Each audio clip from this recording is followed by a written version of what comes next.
This is the part of our brain that is a sense-making machine. It needs to understand why and quickly, and it creates shortcuts to things. So this is your monkey brain.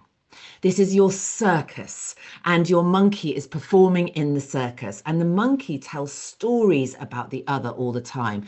They think this, they are that, they must be doing this, they are out to get me. And so your monkey is your storyteller. It's also the judge and jury. It's also the finger pointer. It's also the blamer, the namer, the shamer. Who do they think they are? How dare they? How could they? Why on earth do they think that they're in a position to do this to me? Does anybody resonate with the bear or the monkey? And of course, both of these parts of our brains consider conflict to be a win or lose situation. And as a result of that, they don't create a possible space or a container for disagreeing well. It's fight or flight, it's win or lose. And if I can't win, I will withdraw. And silence will become golden again. But of course, silence actually doesn't work very well at all. And with silence comes this little fellow. Does anyone recognize what this is? It is your resentment gremlin. Your resentment gremlin collects little resentments. It collects little resentments because those fractures have not been healed, because you haven't had the conversation well. You haven't had the conversation where you're hard on the problem but soft on the person. These are your resentment gremlins. And this is why so much conflict happens as a place of explosion, because you've been collecting all these little resentments that are unsaid and unheard of. And they can get very heavy, these bag of resentments. And of course, all of them tend to harm us rather than the other. Again, your resentment gremlin doesn't get what it needs. So you continue to create strategies. Perhaps you're sarcastic. Perhaps you're offish. Perhaps you avoid the person like the plague because of all of your resentment gremlins. Does this make sense?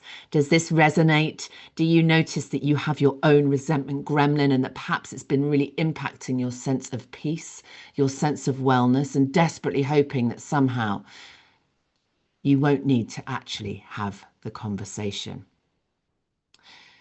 And they become like huge waves, like almost like a tsunami eventually, because we can only collect so many resentment gremlins before either the body keeps the score and it really impacts our mental well-being. And of course, health is health is mind, body, soul. But because of the way we're brought up in the West, let's consider it as mental well-being.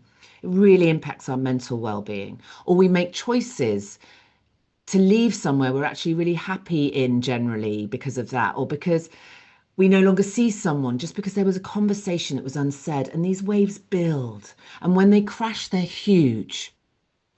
And that's why explosions happen in relationships, when all of those resentment gremlins, all of those little collection of resentments the gremlin has been hoarding, come crashing down.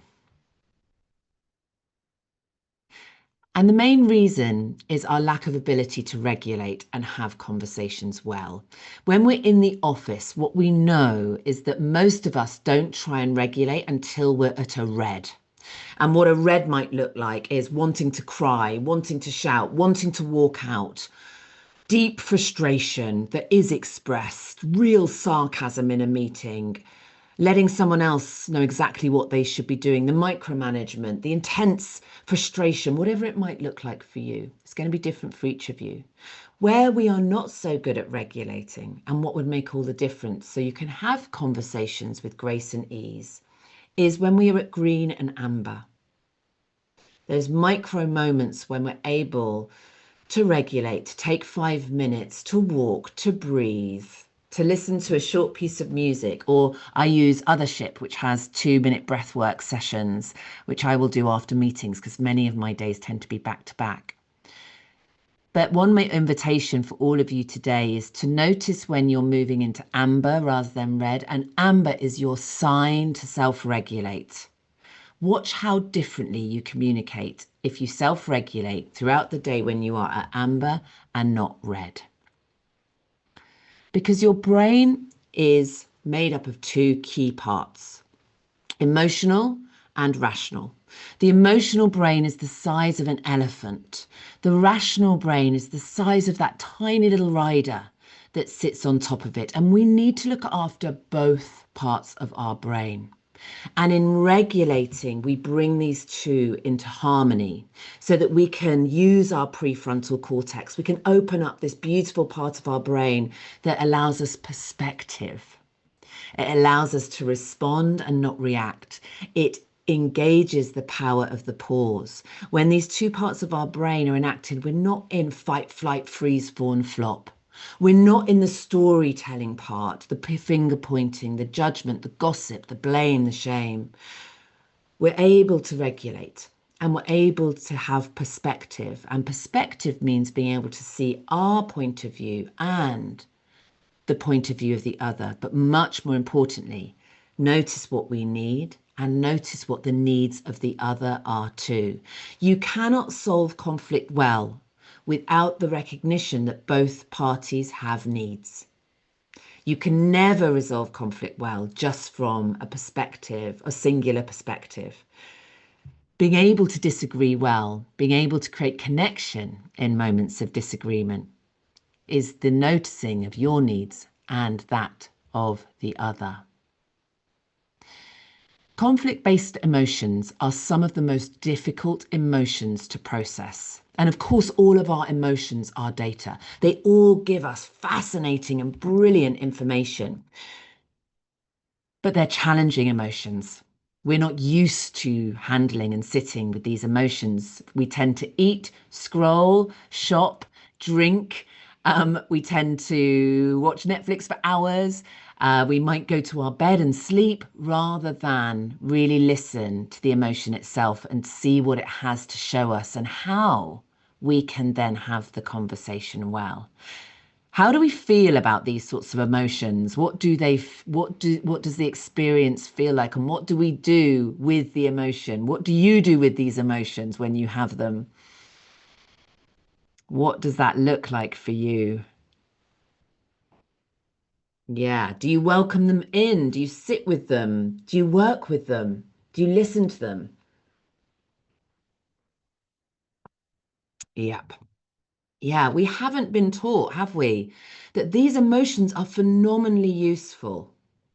And it's only with processing these emotions that we can start um, to manage conflict well. They're all feelings are welcome. All behaviors are not. All feelings are welcome. All behaviors are not. And one of the most powerful emotions that keep us stuck in the pain of the past or the catastrophe of the future is fear. And one of the main drivers for staying silent is fear, feeling that we might be rejected, feeling that we might not be seen and heard, not having the capability or the competence or the confidence to have the conversation, stuck in fantasy experienced as reality or false evidence appearing real, our monkey brain at play. What we tend to notice when it comes to conflict and having difficult conversations well is that our limiting beliefs stay really present in driving our bear or driving our monkey before we can move into our sage regulated brain. What are your limiting beliefs? So some of the most common around conflict is I hate conflict, or I'm never listened to, or they won't want to know, or I'm going to mess this up, or I'll only make it worse. What are your limiting beliefs when it comes to having difficult conversations well? What are yours? Yes. Hurting feelings, could go against you, rejection, Absolutely. All of the above. All of the above. Completely understand all of this. Yes, these are very common. So we have a lot of thinking traps. We have a lot of thinking traps. First and foremost is our negativity bias. So when you consider all of our limiting beliefs, it's because, again, our brain is so focused on the negative rather than the opportunity for connection, which is what conflict is, genuinely a real opportunity for connection. And of course, relationships are based on trust, and trust comes with the capability to have the capacity to disagree. So, negativity bias, power bias, that we are weaker or more powerful than, that we should be able to control the outcome. Of course, disagreeing well means giving space for the other not to agree with our version of events. There is the truth, their truth, and the truth. So, there's our truth, their truth, and the truth. A fixed mindset, so it's only going to have a certain outcome. Exceptionalism. Sometimes we think we're special and different. And what I mean by that is we might think that we are awkward or we're incapable or we're not worthy or we're not deserving. That we can read the other's mind, that it's all or nothing thinking, that win-lose thinking. Or confirmation bias. We've already labelled the person as X or Y. And that actually in the labelling, there's then no room for connection because we've decided exactly who this person is, what they want, what they need, and we don't like it. So the art of disagreeing well means shifting and embracing some of our patterns of behaviour. Now, why on earth would sadness or anger be useful? And why would anger be more useful than contempt? Why would sadness be more useful than disgust? So in our sense-making machine, which is our brain, contempt is easier to manage than anger. Being closed is easier to manage than being open. Feeling superior, better than, is easier than curiosity. You're so right, Francois. Yes, contempt is lingering, anger is momentary. Contempt will only feed that little resentment gremlin. Disgust, that's your monkey brain, naming, shaming, blaming. Whereas sadness is an understandable emotion when it comes to conflict. Simplicity rather than complexity. Predictability rather than surprise, being open to the possibility that disagreeing well might bring a much stronger relationship after the conversation. Now, we're never going to, in such a short period, be able to completely change your capability to have conversations well. So take the little indications for you today to spur you into action, into a different way of thinking, a different way of feeling, a different way of acting. What we're talking about in terms of disagreeing well is creating shared reality. You and me against the problem. Hard on the problem, not on the person. Really tough on the problem, but not on the person. And some of you mentioned the drama triangle, and here it is. And we tend to fall into this very quickly, especially when we are ruminating about how this person has wronged us, about what they've done to us, about who they are. And we will fall into the people pleasing. We will fall into victim. I'm not okay. You're okay. Why have you done this to me? How could you do this to me? This is just my luck. Of course this would happen to me. Or the persecutor. I am okay and you are not okay. This is a you problem. You've done this. You are this. You're this, you're that. You hear it all the time in relationships. Or you're a rescuer and you think, I'm not going to say anything. I don't want to rock the boat. It's okay. I'll sort it. I'll manage it. It's all going to be just fine. But of course, all of these patterns of behavior are disempowering. They keep us stuck. There's never room or scope for connection. And as a result, we don't have the conversations we desperately need to have. Let's check in. You are in the drama, I am afraid, but you are definitely in the drama when you are replaying conversations over and over, when you are gathering allies, when you are bringing in others to turn their gaze negatively towards another person. Look at what they've done to me. Let me tell you what they said now. You won't believe it. This is what they've got up to. We like to turn people's gaze to the negative when we are in the drama. Over explaining or over defending, feeling superior than. We are so much better than them. We are so much kinder than them. We're so much nicer than them. Or deciding that who they are, they always do this. They never do that. We are firmly in the drama. Do you notice your own patterns here? Have you spotted where you might be in the drama? And the drama is exhausting. And we don't have the conversations well when we're in the drama. We can shift. We can shift into the empowerment triangle. Instead of feeling like the victim, we can be aware of our vulnerability. And instead of feeling like, why is this happening to me? We can ask ourselves the question, what can I influence here? Instead of being the people pleaser, the rescuer, we can move into the coach rather than let me fix it or don't worry about me or I just simply will leave it. How can I support this person to solve it? How can I support you to solve it? And from persecutor, we can move into the challenger. You've messed all of this up. Or what needs to change to make this better? We've touched on fight, I win, you lose. Flight, I lose, you win, I lose, you lose. And we often think that compromise is the best possible way to sort challenges and conflict, but actually it is collaborating, not compromise, because in compromise, everyone gives something up.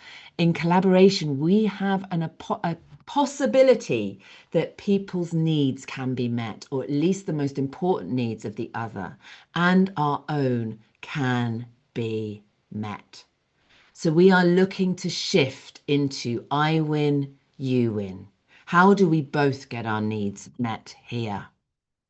How do we both get our needs met here? And of course, that is when we are in the empowerment triangle.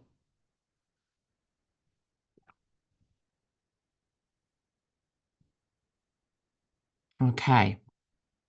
So I'm going to touch on these, but we've got quite a lot to get through in the next half an hour. But rehearsing is really important. What you're going to say and how you're going to say it well. Humanizing. It's okay to say what you're struggling with, but remember you have to leave room for what the other person is struggling with too. If you say yes and yes, but, or you start to bring in another person, well, what my friend says is, or what my partner says about you is, or this is what my auntie has said about this situation, you're bringing in the drama. You're creating a strategy to get a need met, but it creates disconnection. Talking privately, talking when you are feeling in amber maximum. If you are in red, absolutely not. Working with healthy conflict, yay conflict, is getting curious. It's showcasing what you share, noticing the similarities and not the differences. And also for all of us in our work environments is to role model good conflict, talk about when there has been a positive story about conflict. And communication means handling conflict. Developing communication skill is critical if we are going to disagree well. And conflict management, conflict is absolutely at a core of strong communication capability. And you too can become a resolver. You can start to see yourself that has the ability to resolve conflict well. You have the ability, I promise you, to start to be able to have a far more rational view of conflict, great perspective, noticing your needs of the other, exploring options, knowing what's significant and what should be let go of, becoming really aware of the other's perspective, knowing what the limitations are, what you might have to let go of there, creating a vision for a better future with this individual, being able to enact, have the conversation, actually have the conversation, and then reflect what went well, What didn't perhaps go so well? You can become a resolver. And if you have been deep in people pleasing, what happens is you don't feel that you deserve to have difficult conversations well. So I need to share with you, as a recovering people pleaser who doesn't always get it right because we're human, is that you do deserve to have difficult conversations well. Because if you do not, you are sending yourself a message that you are not worthy. But remember, you need to be open to the other person's perspective too, and their needs too, and knowing we are not the whole truth. So, pausing before we pounce, getting curious, not furious, sharing needs and not blame. Listen like it's your sole job and water their flowers. And what I mean to that is notice what matters to them, acknowledge it, be aware of it, address it, and water their flowers. Because so quickly can conflict move from discomfort to more incidences to deeper misunderstandings to real tension and then a crisis. And then a crisis. Whereas actually, we can, in discomfort, notice that there is a conversation to be had. Have it well. Deepen the relationship, deepen the connection, deepen the sense of safety between you two. Yeah. So, where do you want to be? We want to be in flow. We want to have assertive behavior. I win, you win. We want to be soft on people, hard on the issue. If we are hard on people and hard on the issue, you will not create connection. If you are hard on the issue and soft on the people, you will not. Sorry, if you're hard on people and hard on the issue, you will not get what you want. If we are soft on the issue and hard on the people, we will not get what we want. If we are soft on people and hard on the issue, you can create connection. Needs first, solutions later. What matters to both people? What matters to you? What matters to me? So moving into discovery is critical. Inquiry and creativity, acceptance of what is over judgment, willingness to risk, looking forward to having the conversation and learning rather than frustration and perfection. I am right, you are wrong. You are this, I am that. I am not going to risk any form of vulnerability. I'm not going to let you know what I need. I'm certainly not going to explore your needs. I'm anxious. I'm flooded with cortisol. There is a winner here and there is a loser. We can move from perfection to discovery. Needs first, solutions later. And Claire's asked a good question. What if they're completely unreasonable? We're talking about keeping our own side of the street clean here. If someone is ultimately completely unreasonable, and remember, we love to pathologize everyone now. Everyone is a narcissist. Everyone is a gaslighter. Everyone but us. But remember, actually, there's been no change in diagnosis of the dark triad. There's still about 3 or 4% of the population. Everyone is not a gaslighter. Everyone is not a narcissist. And most people are just doing the best they can to get their needs met. And of course, because we're not fluent in the language of needs and expressing well and being able to notice what someone else might need and creating a bridge between the two, we create all these strategies and they all create disconnection. So where do we go? And humor can be so useful, but it can also be a great defensive mechanism. You will only know which one it is. Are you saying I should? Or are you saying I choose? What are you listening to? When we are in victim mode, we think I should have this conversation. I ought to be doing this. I should have handled that differently. But instead, we can change the power of our language. I choose to have this conversation. I choose to do it to the best of my capability. So a collaborative effort, hard on the problem, soft on the person. Before the hard conversation, make sure you are in no more than amber. If you are anywhere close to red, it is not the time. Have you considered what you actually need and what the other needs too? Have you got curious about the other person? Are you clear on your intention? During the conversation, you need to name your intention. You listen to understand. You express hurt, but acknowledge the other people too. Take ownership where it's important. Communicate needs and keep the lines of communication open. And when you close the conversation, is there anything else we haven't spoken about? Do you feel this conversation is complete? What can we do differently moving forwards?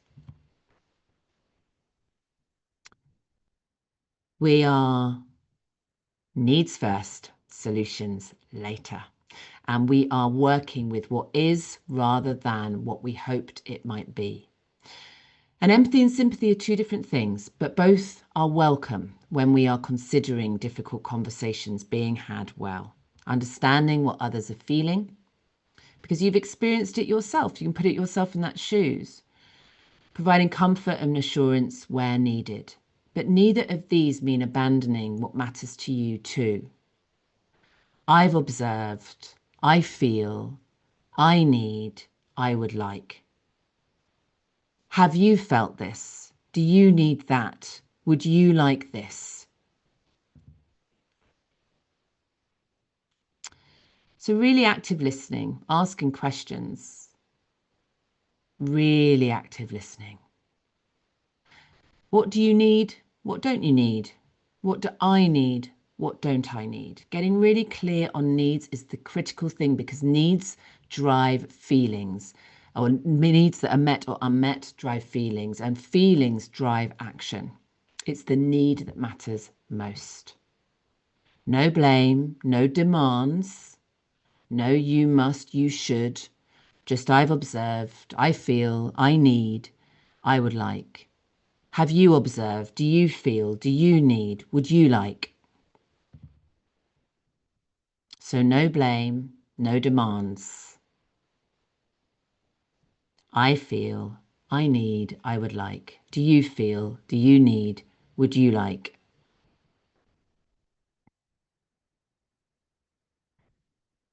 So rather than judgments, we just say what we noticed. In yesterday's meetings, I noticed that. Over the last few weeks, I've observed that. Today, it was brought my attention that. During your last project, I saw that. This gave the impression that. This delayed. This caused confusion. This put pressure on. This undermined. So observation and impact. This keeps it neutral. The energy is neutral. There are no accusations. There's no blame. There's no shame. There's no storytelling. It's clear and it's kind. So working towards acknowledgement over resentment. And in having the conversation, we acknowledge that a need wasn't met. We acknowledge our part and the other's part. We move away from resentment and into acknowledgement by having difficult conversations well, from a neutral energy place, from a place of curiosity. Being able to express and not suppress, but where we are in amber, so somewhere in the middle of these lines, being able to express rather than explode. Because when we are in containment, we will tend to move around to explosion fairly quickly, or we'll implode. We either act in or we act out. And when we're acting out, we might be moody. When we're acting out, we might be blamey. When we're acting out, we might be sarcastic.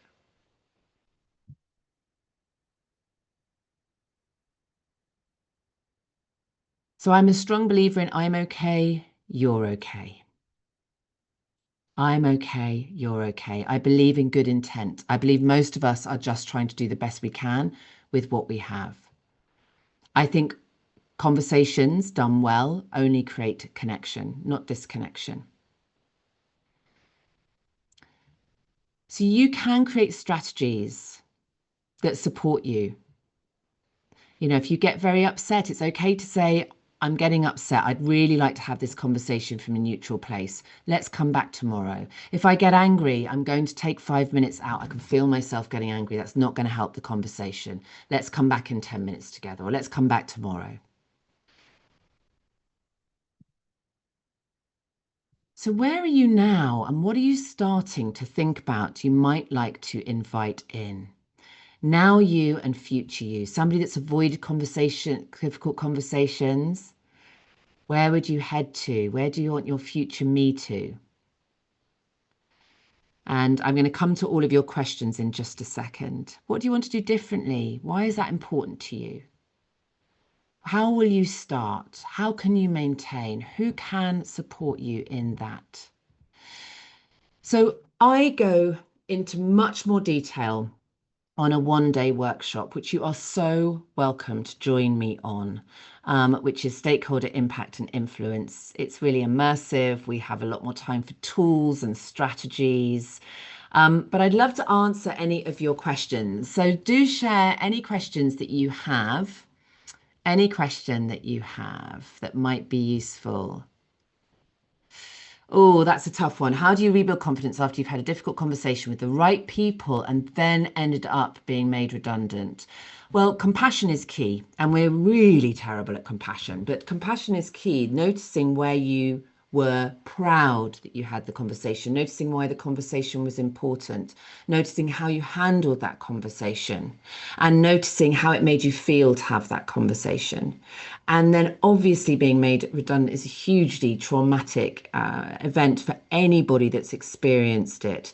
But the two may not have been the same. The two may not have been interconnected. It's hard because I don't know you. If I was in a coaching scenario, I'd be able to support more. But we may not be aware that actually those two things weren't interdependent. The conversation may not have resulted in the redundancy. The redundancy may have happened anyway. So are we creating a story around it? Or do we need to sit with the feelings, acknowledge them, have compassion for them, take the learnings, and then once we've processed and grieved, move on? Okay.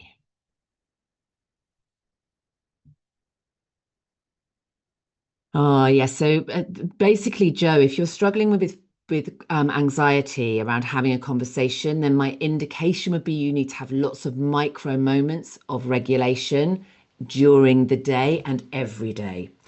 Is regulation is a system, needs to be a systematic habit in order to be able to regulate a lot more quickly with breath work, with feeling your sit bones on the seat, perhaps with humming, maybe a little bit of movement before, so taking a walk or stretching is amazing for regulation. But actually, if we're not regulating as a practice, it will be really, really challenging, really challenging. So you can't control the other, Elsa, I am afraid. We can only show up in a way that sends a message to ourselves that we are worthy and deserving of having a difficult conversation well. So Stacey's saying that difficult conversations often sprung on you, so you're anxious immediately. Yeah, so my tip for that, Stacey, is if you have a conversation that's sprung on you, just say, "Oh, I'm really looking forward to this conversation. I'm just going to get a glass of water." Or I'm just going to take a moment to use the bathroom and use that opportunity to breathe, to regulate, to notice if you're in your bear, to notice if you're in your monkey brain, and just come back into what you know now. And mainly, we are always okay in the moment we are in, mostly.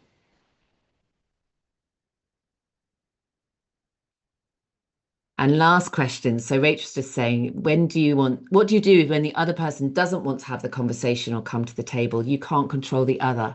Rachel, we can only control how we decide to show up. We can't control the other. And letting go of that and being at peace with the fact that that's their choice and that we all have choice and choices have consequences. But just noticing that, noticing how you've shown up. As long as your side of the street is clean, you've done the right thing, you've owned your part, you've noticed what their needs might be. Beyond that, it's about surrendering to what is. Okay. I am really, really pleased to have been here with you today. Stay connected with us. Of course, I deliver immersive workshops in organizations. If you'd like to explore those, reach out to me. If you'd like to use us for hiring and support, we'd love to hear from you. I'd love to have you on our one-day workshop. Other than that, have a very, very fabulous rest of your day. And remember that you can have difficult conversations well.